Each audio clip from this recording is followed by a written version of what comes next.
why not pop over to the stunningly obscure country of Oman? Oman is the oldest continuously independent state in the Arab world. It's a breathtaking country on the southeastern coast of the Arabian Peninsula, characterized by its unique climate and dramatic landscapes.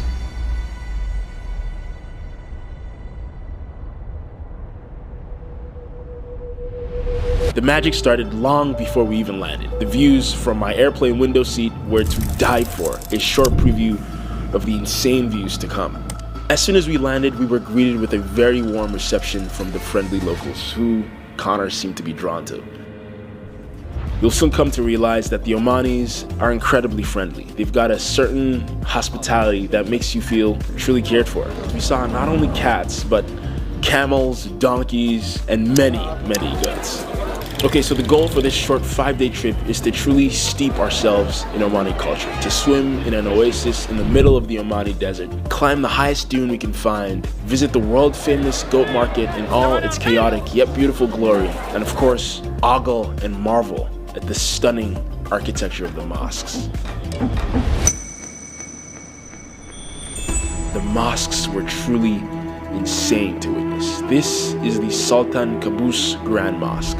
It took 6 years and 7 months to complete the construction of this stunning mammoth, and it shows in every single corner of the 500,000 tons of Indian sandstone that was used in the construction of this thing. The intricacies, the details, truly marvelous. As a matter of fact, I visited the mosque 3 times every single morning we were in Muscat because I simply couldn't get enough. On our last day in Muscat, we headed out to the desert to see if we can find a stunning oasis. And the drive gave us a rough idea of truly how massive the country is.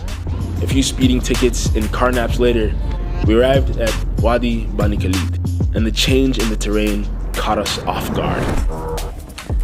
You see, a wadi is a ravine or channel fed by a river or stream that flourishes, regardless of how dry the surrounding climate is. It felt like we had been transported to a tropical wonderland. Palm trees and swampland popped out of nowhere. Now, because we had such a limited time, we had to squeeze as much into each and every day as possible. We only had 20 minutes to enjoy the stunning wadi before we had to make it to our next location. So you can tell we're very excited to jump in the water. The water looked so refreshing and inviting. After finessing my swim shorts off with a makeshift blanket and changing room, I dove right into the water.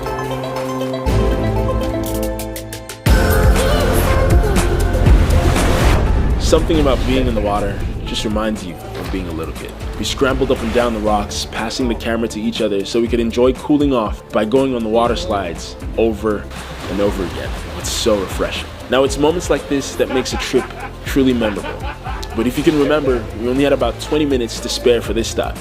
So after a few more dives and jumps and goofing around,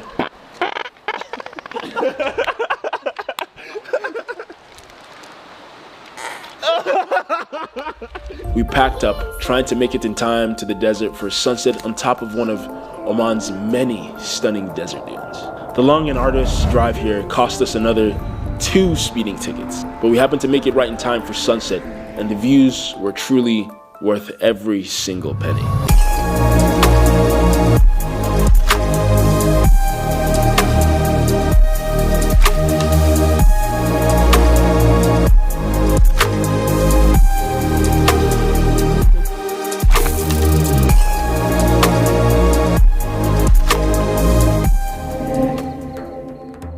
We woke up to the sounds of hustle, bustle, and bleating goats nearby.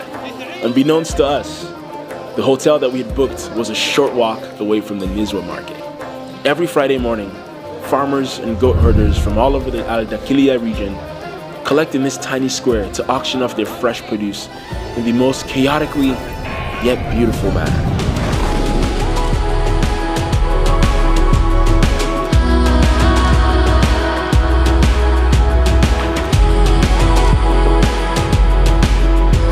After filling our eyes with the sights and our memory cards with more photos than we honestly needed, we began to walk back to the hotel.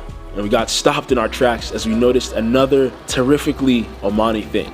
A few older gentlemen were sitting around in the morning sun, sharing dates and coffee and chatting the morning away. They invited us to join, and we happily obliged. It felt like we had been transported back in time and dropped in a Middle Eastern movie. We'd stumble upon so many views like this. Oman is so incredibly rich in stunning people and geography that I found it very hard to choose where to stop and who and what to photograph, because every single thing was photogenic. We'd select a peak at random, get out of the car in flip-flops and hike to the top of it to see what it looked like. And every single time, we were rewarded with views worth much, much more than the effort we put in. I think the biggest thing I learned on this trip is to slow down and truly try and bury myself in the experience rather than trying to blast through it as quickly as possible.